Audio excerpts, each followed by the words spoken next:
firstly, thank you everybody for coming along today and making the time and getting set your alarm clocks a little bit earlier and getting through the not so great weather out there. So appreciate you getting here very early.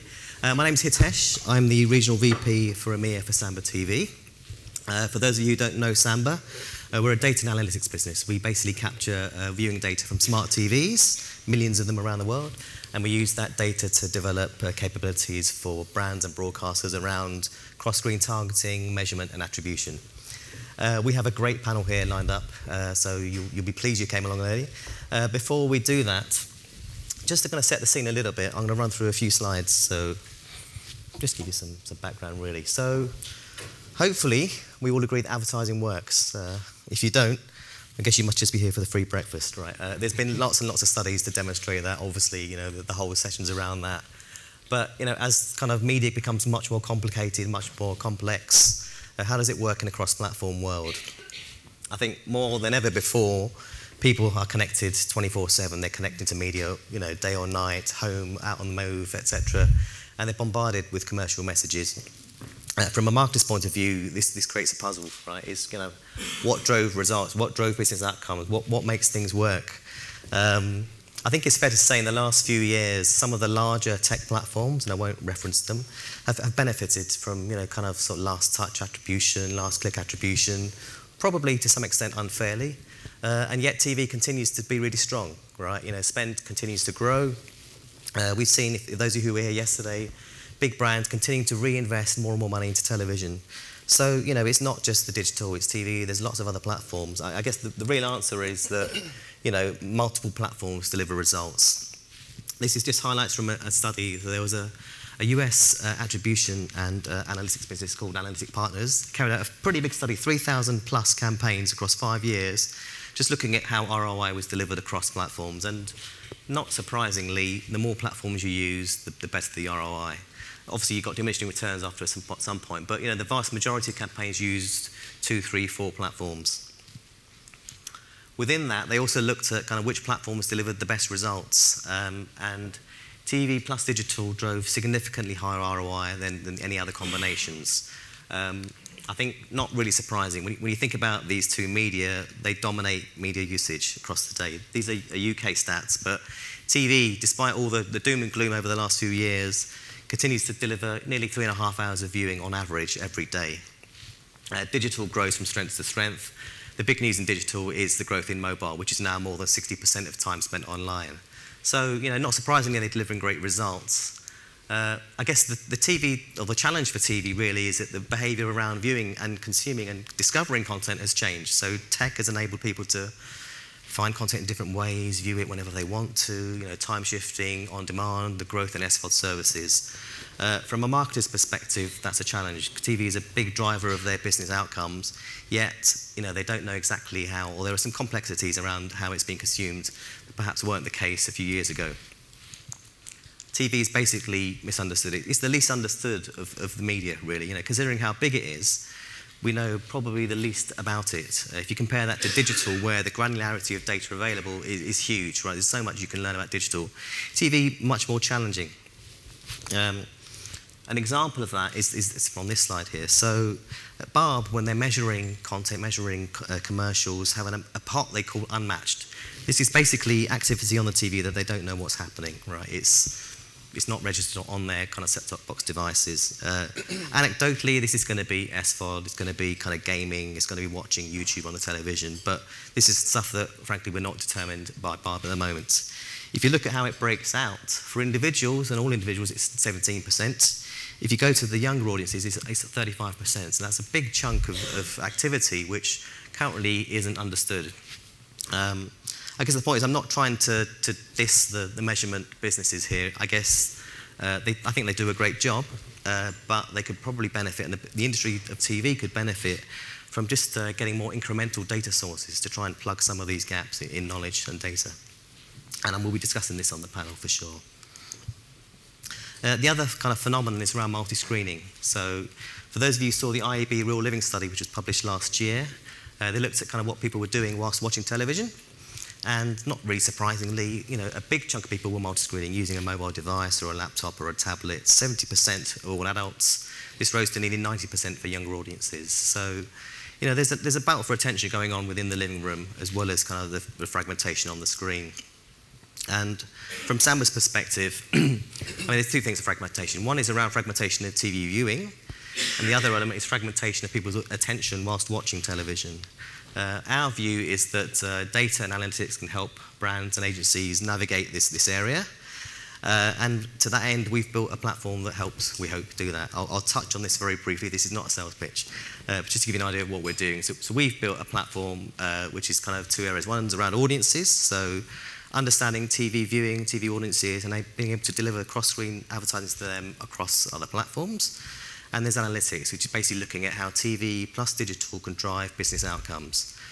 Again, more detail if you want from me later on. Just going to finish off on how we do this. So we have software built into the hardware of smart TVs, millions of them around the world, and this software can recognize what's being viewed on the screen in real time, regardless of the source of the content. It could be live through an aerial, through any set-top box, so BT, Sky, Virgin, Freeview. SVOD apps, so Netflix, Amazon Prime, and so on, and even video games. If people are playing console game titles, we can recognize that on the screen. So pretty much any commercial content that's professionally produced, and we can recognize on the screen. The other element is we built a very deterministic device map of household devices that connect to the same IP address of the TV, i.e. people in the household with their laptops, tablets, mobiles. And with that kind of infrastructure, we can deliver activation across screen, from TV to digital, and measurement and attribution products. We've done a lot with brands in the US and the UK in the kind of cross-screen world. We've got a bunch of people here who I'm excited to say are going to be sharing much more insight around this area. So I'm going to join the panel now and moderate it. If you could introduce yourselves while I do that, that would be great. Thank you. Ruth? Hi. Hi, good morning, everyone. My name's Ruth. I run the planning team at Mindshare here in the UK. Morning, I'm David Fisher. I'm Vice President for Digital Advertising for Discovery and Eurosport. So that's a pan-European responsibility. And before that, I worked at Sky, launching Sky Advance, so very much in this space. Good morning, my name is Aden Zaman. I run strategy and business development for Samba TV. I joined the company a little over 6 years ago to help commercialize the technology and work on our strategic partnerships with hardware manufacturers, platforms, and broadcasters. Hi, I'm Jason Jutla. I head up the display team at Essence in London, who's a group M agency, and my ground is in programmatic, so I set up programmatic teams in London and in Singapore. Okay, so we've got a good mix here of kind of buy-side, sell-side, digital experience, TV experience, US, UK, everything, really. I'm going to start out, really. I mean, the slides I kind of walked through earlier talked about, TV plus digital equals better results, better ROI. There are a number of brands now looking at doing, kind of sort of activity which might be synchronized whilst things are going on television screen, or delivering commercial messages after the event, whether it's hours, days, or weeks after content or commercials appeared on the screen. There's a lot of buzz around this. Does this work? What's your feeling on this, Ruth? We're doing quite a bit of work around that. Some of it with you, as you know, with brands like 3, around the Go Binge proposition, identifying audiences that have certain affinity, in this case to travel, and then being able to target them with the right type of content across multi-screen and in specific time periods. We've done also quite a bit of work with booking around that, seeing excellent results as well, some of our proprietary solutions for some of these things as well. But I think in general, being able to piece the audience much better, and to your point around the attention fragmentation, being able to catch them where they are at that precise moment becomes incredibly important to ensure that the brand message resonates and stays present in their mind. Do you think there's kinds of content or commercials that are more relevant to do this for? Yeah, I think definitely it depends on the proposition. I think 3 is a great example of that. We could have gone with a product proposition when it came to the creative. Off of the insights that we had on the audience, we found that there was that affinity with travel that aligned very well with the proposition, and so actually using a different creative treatment and also a different context to distribute that message became much more important and actually helped us deliver a much more impactful campaign. for the client, if we had gone through a very functional message about the proposition in terms of benefits rather than connected with a much broader value that 3 as a brand was bringing to them, I would argue that regardless of TV synchronization or not, we probably wouldn't have been, had the cut through that we had with the campaign. Okay. Doing it the other way. Thank you. JJ, so Essence are kind of a unique agency, really. You come from a digital background and are now bringing in-house more kind of non-digital experience and accounts and business, basically. So you're almost looking at this the other way around, potentially, kind of digital that's existing, syncing with TV or working with TV. What's your thoughts around that? Obviously, coming from a different viewpoint, there are probably more options for us in the digital space to be able to take that planning insight and activate it across behaviours. However, some of the pillars that Ruth spoke about actually hold true. I think that we think about solutions like this from 2 aspects. One is the user experience. How do we leverage the best creative? What's that right creative? And how do we start feeding different parts of the campaign and the insights that we gather from there to start changing our media? And the second is better informing our planning insights. So not only are we having in tradition what we would do is take tools that are isolated from media activation and look at them, build up an audience profile, and then try to map it in spaces where we think are most relevant. And we have great tools and they're great providers in the digital space. I think being able to leverage some of the consumption, and definitely touching on some of the slides that you showed up earlier, really starts to help us build a better picture and actually bring audience identification, which we can use cross-screen. Okay. Yeah, I think that's exactly right. A lot of people like to talk about syncing, and syncing sounds cool, but I think the reality is taking TV data and using that to inform your digital buys, either to extend the story. I mean, TV is still a great place to start the story, but there are other platforms that are better mediums to take action, right? So taking TV to start that story and then continuing that story across mobile and digital is, I think, a strategy that's worked well for clients in the US. And it's not necessarily, you don't have to hit them within 3 seconds or 5 seconds, but it's using TV data to either augment reach frequency or continue that storyboarding. Okay. David, the broadcaster perspective. So, I mean, you already, I imagine, develop cross-screen stuff through sponsorships, right? So running on-air activity, digital activity, perhaps other stuff as well. How do you take this kind of scenario? Well, I think that as a broadcaster, we firmly believe, and I think, I couldn't really see, I think your slides were saying the same sort of thing, that TV advertising we know is incredibly effective. And for us, when we're working with advertisers and we're developing a lot of positive equity for them, whether it's advertising or sponsorship, we want to be able to continue that journey with them. And for that equity to have value beyond that, that immediacy of the TV sponsorship or the TV ad. And so if we can then take that, and we can take a sponsorship campaign of somebody who's worked with us across, an on-air sponsorship and delivered, we've generated a real perception change or a real affinity. How can we then take that further down the funnel? So I think for us, it's a lot about, we don't want to just be in the awareness space and the perception, the brand perception space. We want to help people do more things with the power of TV. And if we can link TV and digital together and there's a deterministic link between the audiences, then I think we can do that. So we get to deliver more than one type of campaign. What challenges do you see when you're trying to do that? I mean, I think that there are challenges with, frankly, agency adoption, because the model doesn't always necessarily work with how the agencies want to work. But I think that once you show the power of the opportunity, I think that you tend to find a way through that stuff. But I think that's an interesting question for the agency guys on the panel. I think the other elements are generating scale of audience and making sure that there is enough deterministic data in it. And then for us, as a pan-European broadcaster, it's a pan-European challenge. So how do we do that in enough markets and generate enough scale? And then as a TV company, where frankly attribution and analytics have been less our game, is how do we deliver that? How do we think about that space? Okay. I mean, one of the points that came up yesterday for a number of brands was that they're looking at TV now, but they're also looking at video. But reach and frequency across both of those is a real challenge, right? It's very much been built up in silos over the years. Most brand people I speak to now are struggling to kind of reconcile the two. What, guys, do you think is required to help us overcome that challenge, really? Yeah, from my perspective, I think we need to be very clear of the difference between content and distribution for some of these things. And I think a lot of the conversations that I hear around TV, they tend to muddle the water.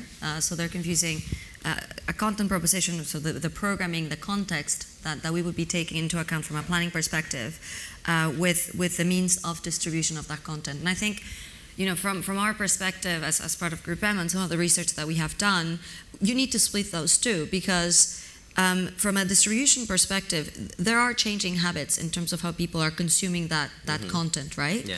Now, from a brand's perspective, the context that content, the programming provides to us is incredibly important in being able to put that message through at the right time and with the right mindset for those potential consumers. So in my point of view, you know, solutions and the investments that we've done in things like Finecast, for example, are starting to help us piece out that distribution mechanism much more holistically, so we can start looking into reach and frequency in a more complete way. Now, that doesn't mean that some of the choices that we'll make across those different distribution points from a context perspective, so what is the content that we place right next to that brand message, are going to always be the same, because it may not be the right choice for, let's say, a mobile device on the go to choose that particular programming at that point in time from a distribution perspective. So I think from my point of view, we are getting there. There's still obviously early doors in terms of how you do piece that picture together. And to your point, a lot of the means that we have today are probabilistic. Yeah. And I think, you know, 2018 is going to be incredibly interesting in terms of identity, right? As GDPR and e-privacy throw more challenges to us in that space. But I at the end of the day, you know, you have to think of the consumer experience, whether that connective tissue is there or not. And as a brand, you need to try to provide the best consumer experience and the best value add so that they respond to your brand accordingly.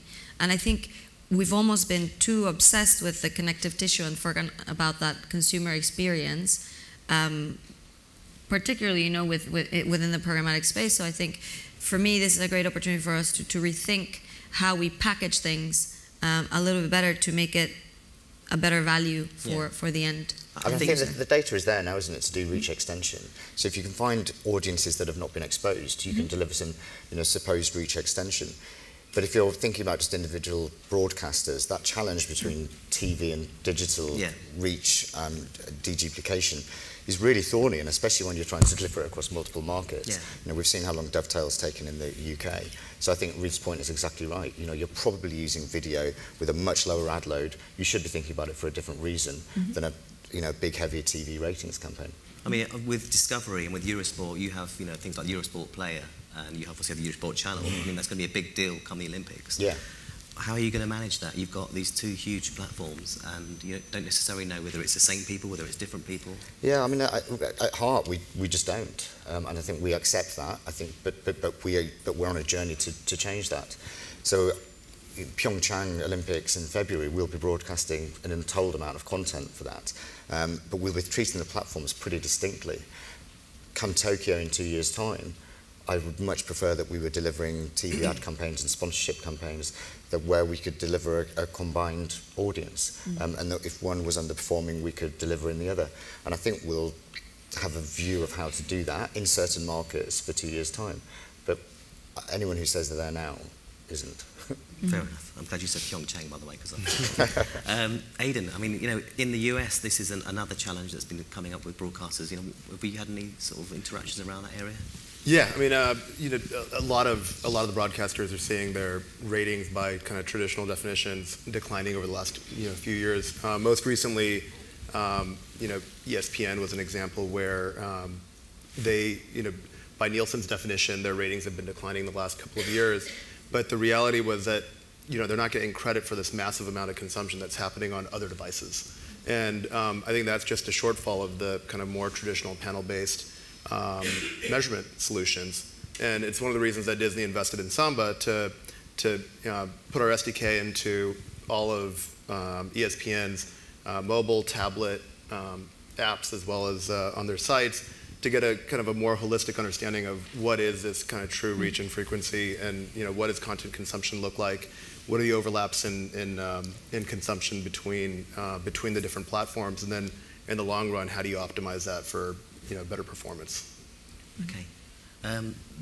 Within all of that, there's the challenge around some of the walled gardens, and I think this is probably, or potentially coming down the road when some of the larger tech companies potentially win the rights for some big TV content, right? And when that happens, so I'll put it out there, but people like Amazon getting the Premiership rights, for example, they could do that in a heartbeat, frankly.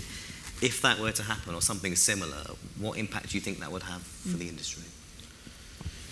Obviously, David. Well, if it did happen, I don't think they would be going for a full package of 150 games. I think you'd be talking about a singular package. I think we saw I think Jill from Enders yesterday. I think it was explaining why they probably won't. If they do, then I think it's got ramifications in terms of rights, subscription, you name it. We would then have to understand what an advertising model was around it.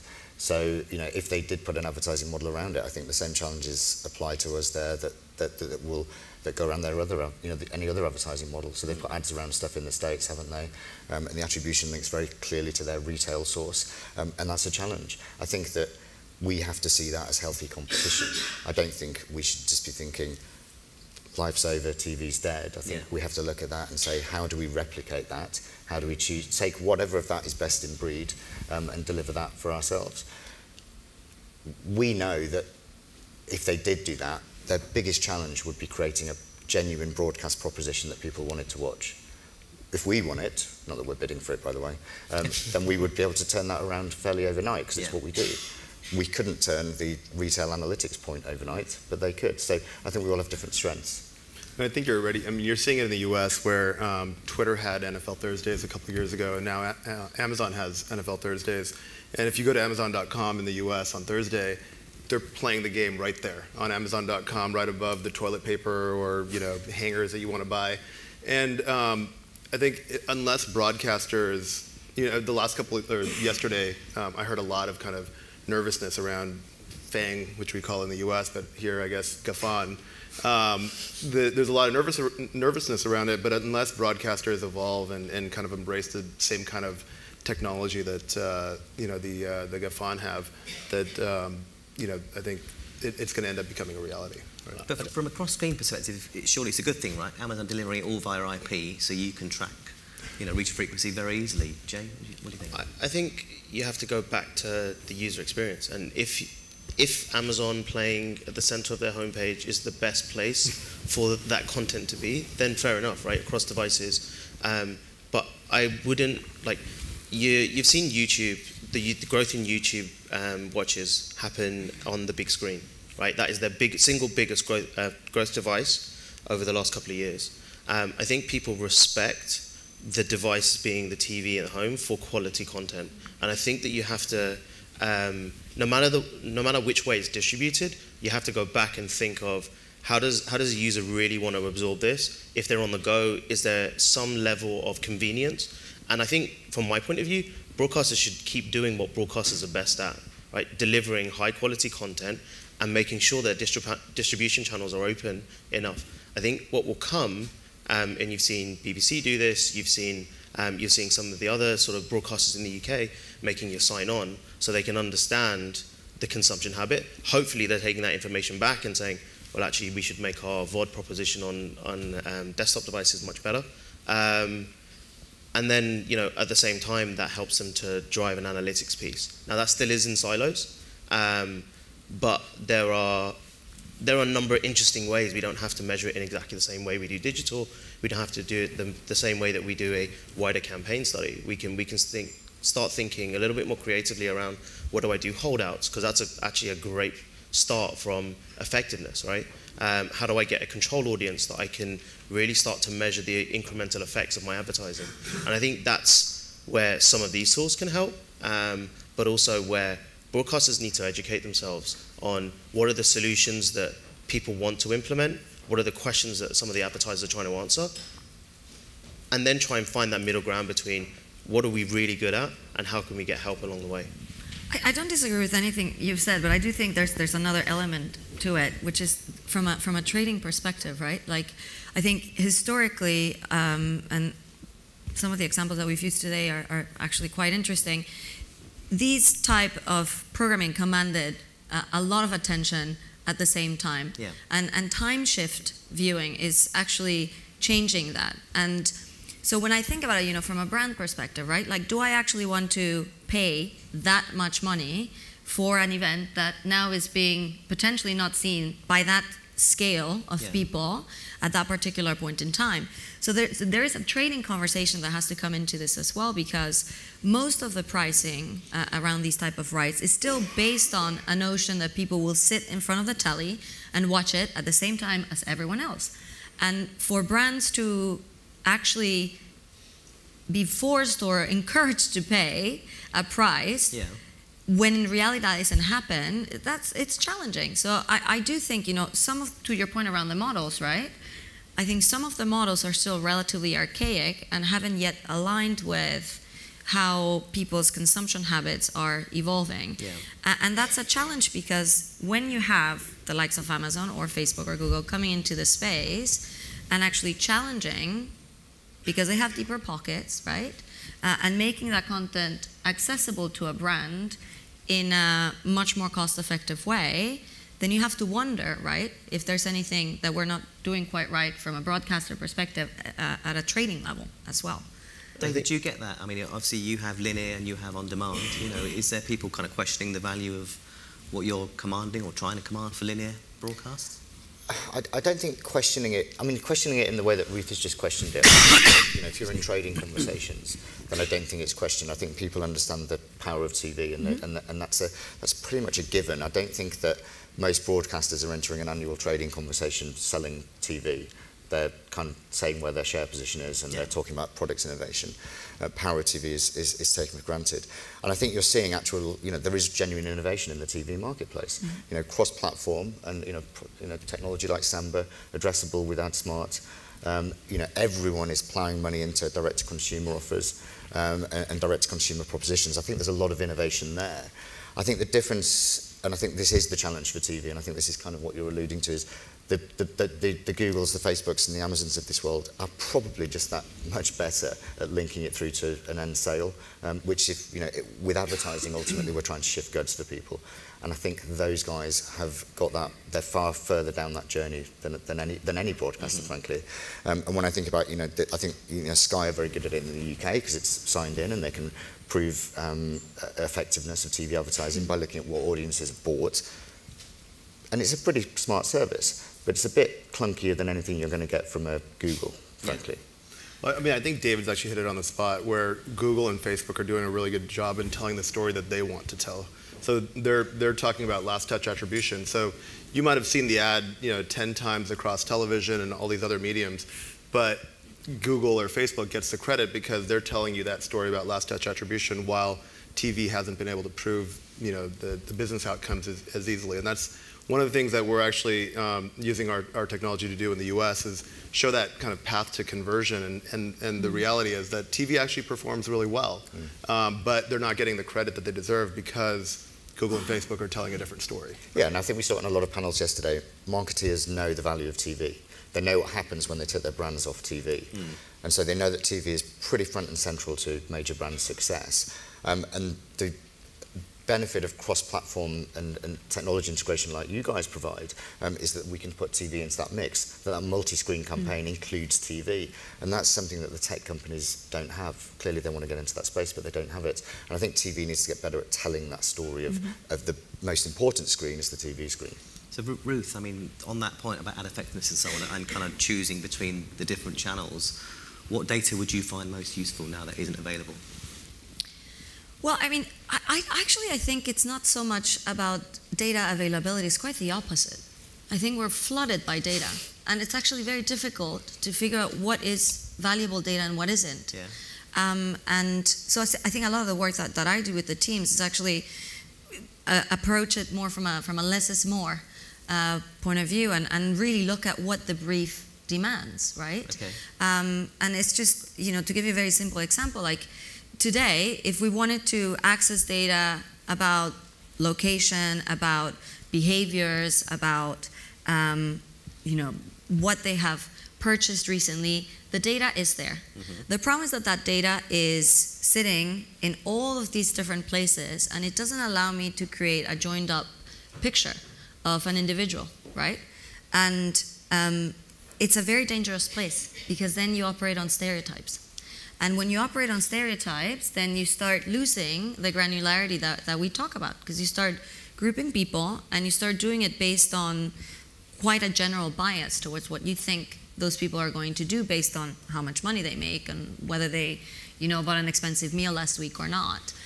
So I guess from my perspective, where I find, propositions like yours interesting, where the work that we're doing with Finecast and M-Platform is interesting, is when we're able to start taking more of a test and learn approach and be able to say, I have this hypothesis about my audience, right?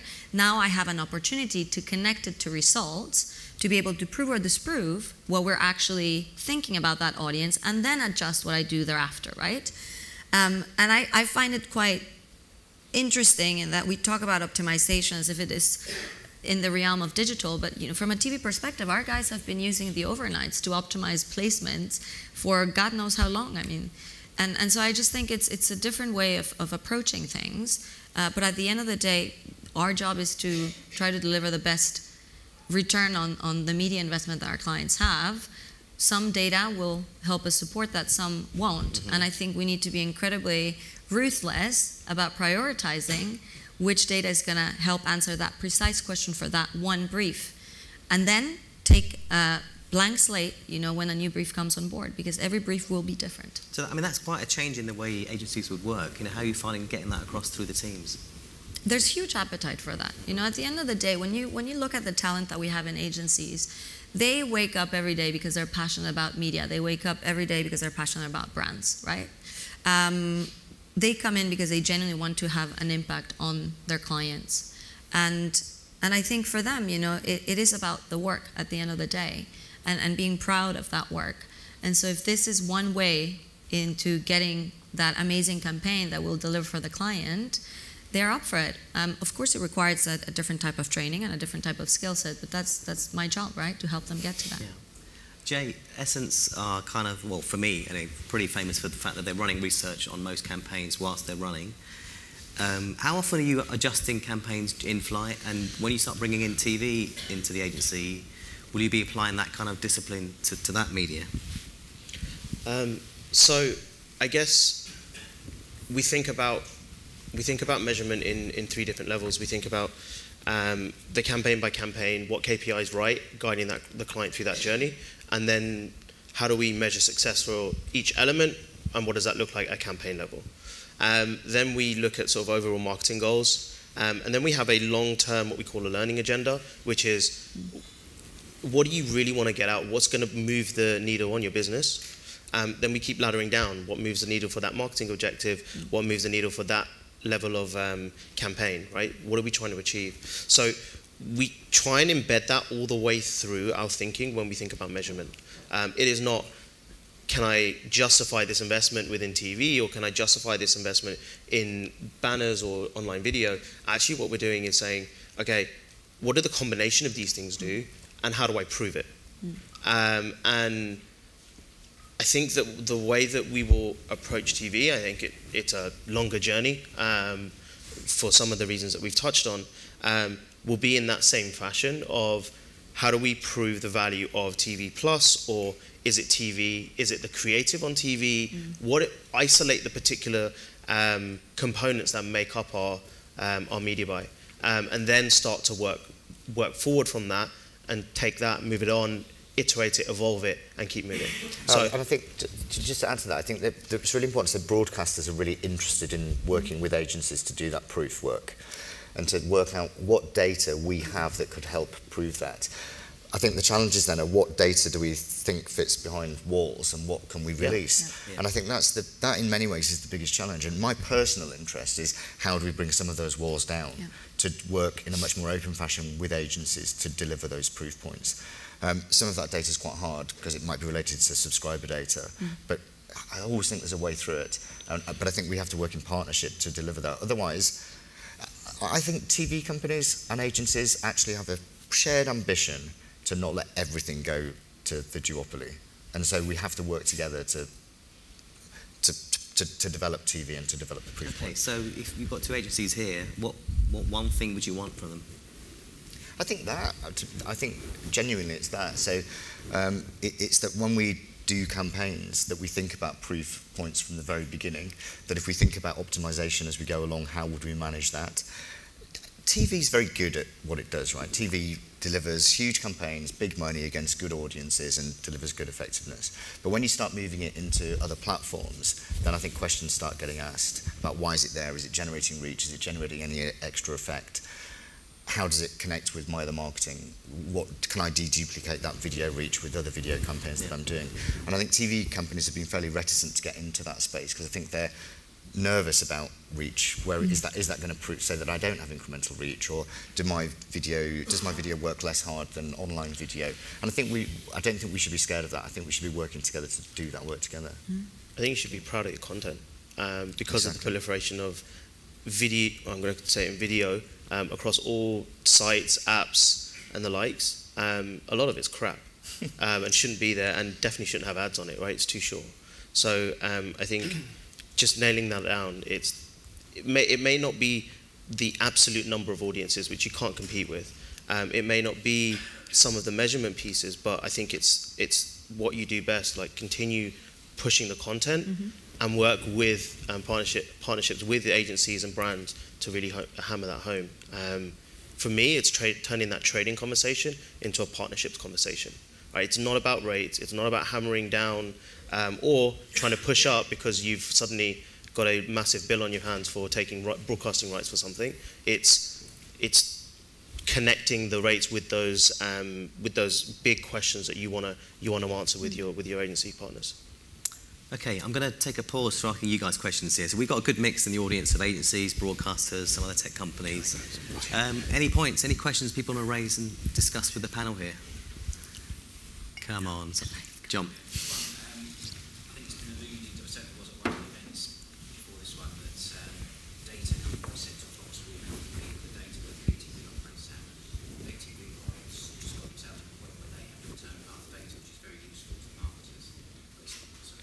But that's not going to be a monopoly for much longer. So are we at an inflection point in terms of who has the data? Aden might be a good person. Sorry, the pay TV operators have return path data, certainly the ones who have moved forwards quickly, which is very useful to marketers in terms of attribution, showing that someone's been exposed and then doing that, path to purchase. But now there's data coming out of smart TVs. It doesn't have to be related to a set-top box of any kind. So does this sort of democratise the data, if you like, and it kind of weakens the pay TV environment, relatively speaking? That's a softball. Did you plan that? I didn't. I think democratization of data is very important. In the U.S., we actually use a combination of our smart TV data, and then we also supplement it with insights that we get from data that's coming out of set-top boxes. Ultimately, I think the important thing is being able to connect that data to business outcomes and to be able to provide the insights to advertisers and also to broadcasters to show that their content and their inventory is delivering value. I think it's only a matter of time before you're going to see kind of insights coming out of that data in Europe as it is in the US. Any more from the crowd here? Come on, I know it's early. Hey there, gentleman over there. If you could just say your name and where you work as well. My name is Rory Mills. I work at Mindshare on the planning team. So I was just wondering, say we do get to this place where we can kind of attribute, like really cleverly attribute where the post-click sale came from TV, kind of the last attribution. Do you feel that will give brands a competitive edge, or do you feel that if we can link everything back to a sale, that kind of the landscape will stay the same? Kind of will it give any brand, an advantage if everyone can link? Does that make sense? Yeah, who wants to take that? A lot of the research that we do is looking at kind of what we call only both, right? So was this person only exposed on this platform, or only exposed on another platform, or were they exposed on both? So I think you really need to look at not just last click, but look at kind of the combination of touches that I think you've also got to think about, it's not necessarily apples and apples, digital and TV. So I'm struggling for a better example than the fact that I knew to buy Pampers when I had my first kid, because I'd seen Pampers adverts for 37 years before that child was born, right? That's a 37-year attribution channel, right? It's not going to get measured. So TV's behaving differently. So I think you just have to make sure that we understand that the brands that are getting benefit out of TV are not going to necessarily be shown in the next 2 weeks, 3 weeks. I think what you see also in the digital space is we move from like the zero-sum game of last click, and you start looking at wider sort of attribution and not just like add an impression in there and hope for the best. You start looking at real touch points. What you see is the bad acting within the digital space starts to go away, right? So significant amounts of retargeting and just pummeling all your money in there, you start to see actually have a zero incremental effect. And I think that with added data, and hopefully we get to a place there at some point, you might actually see some of the bad acting. So whether we're buying a number of TV ads just to prop up some of the GRP numbers, actually, could we just focus on just quality content? Or, you know, with some of the digital stuff, are we planning too much money in programmatic or search? So I think that that hopefully should inform us better. I don't think it will change huge amounts very quickly, but as people start to wise up, I think there'll be shifts in the way that we use these channels rather than the money we plow into them. Thanks for the question. Any more? All right, how about panellists? Ruth, have you got a question you want to ask? Oh, sorry, who's that?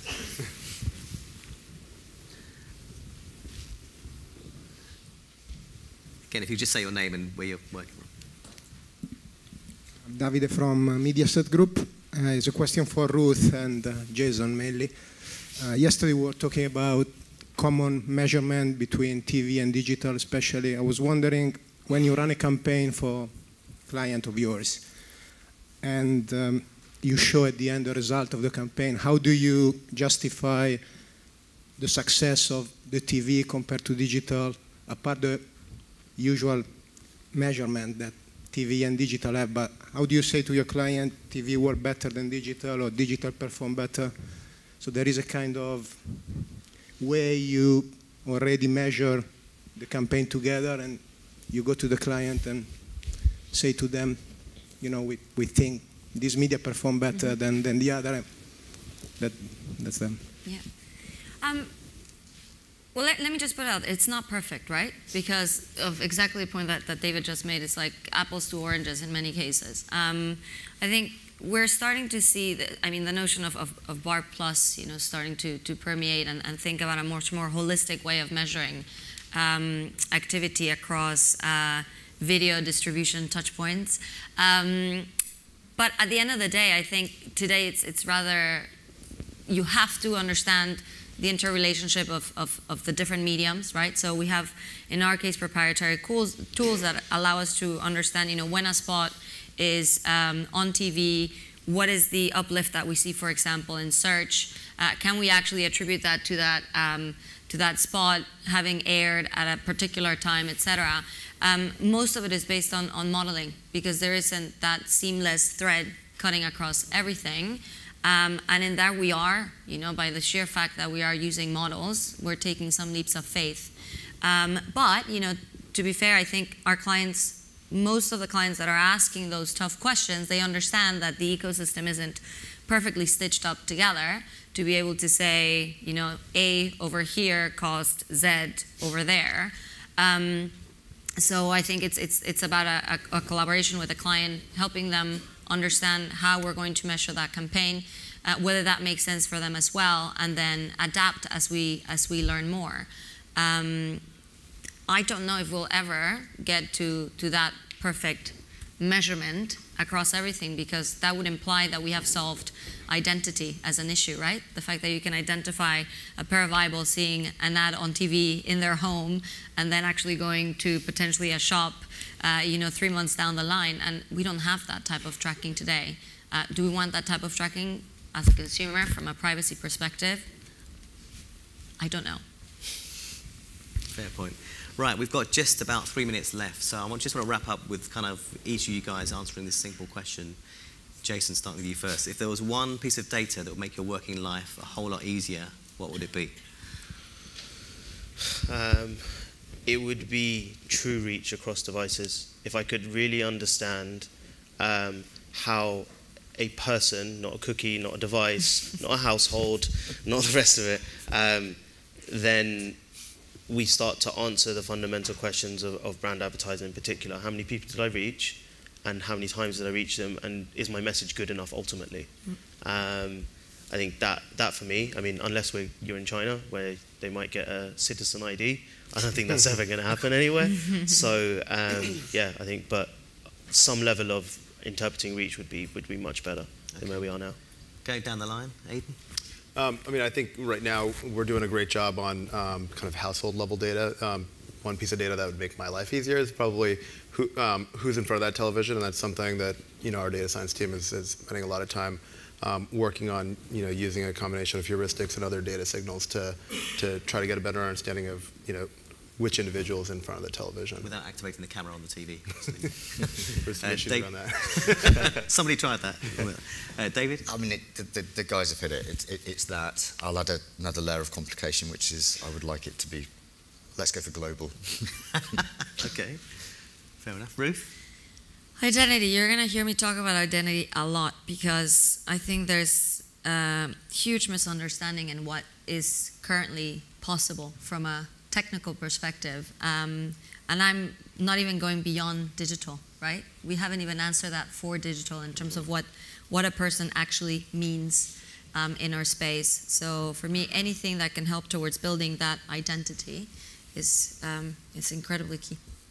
That's pretty much unanimous, isn't it? Who are these people watching and doing stuff and buying things? We're pretty much out of time. Any more questions from the audience at this stage? Okay, well, look, if you could just join me in congratulating the panel. I think that was a very interesting, enlightening debate.